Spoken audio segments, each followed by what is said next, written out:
Right now at 6, it is the final full day of campaigning. In just 13 hours, the polls will open and Americans will cast their ballots. Candidates on both sides making a final push today to try and win over voters. One of the most closely watched U.S. Senate races, incumbent Senator Ted Cruz rallied voters in Pearland just south of Houston today. Democratic challenger Beto O'Rourke started his day in Houston before he then headed north to North Texas for a rally at the Magnolia Hotel Park Cities.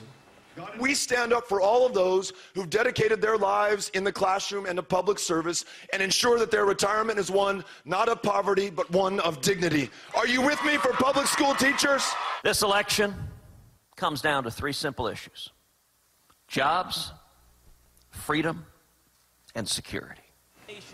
Both candidates we know are going to be in their hometowns tomorrow to watch the results begin to roll in through the day and the evening. Cruz will be in Houston. O'Rourke will be out west in El Paso. And you've heard about the record-breaking early voting turnout all over North Texas for a midterm election.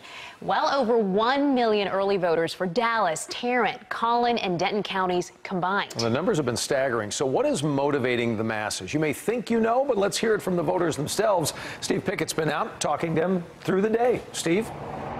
Yeah, Doug, you're right. Just getting all these varied voices, those who are supporting candidates here in Dallas County who are in alignment with the president, or those who feel just the opposite. We heard from a number of them, all talking about the motivation to change the trend when it comes to midterm voting. James Highland. Got to make a change. Got to make a change. Robin Dance. I'm worried about the direction of our nation and the morals of this country. Highland lives in Old East Dallas. Dance exercises along the North Haven Trail in North Dallas.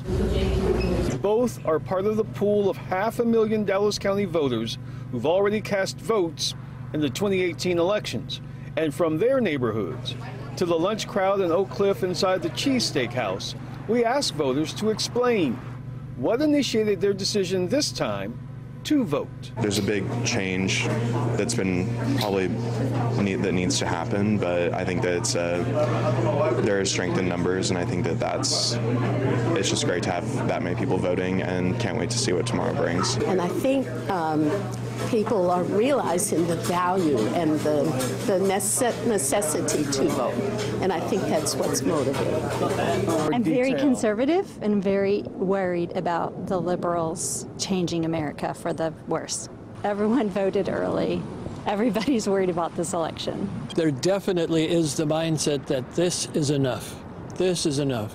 We went and worked the voting place nearest to us on Tuesday, and it was just a mob scene. And I said, thank you, Jesus.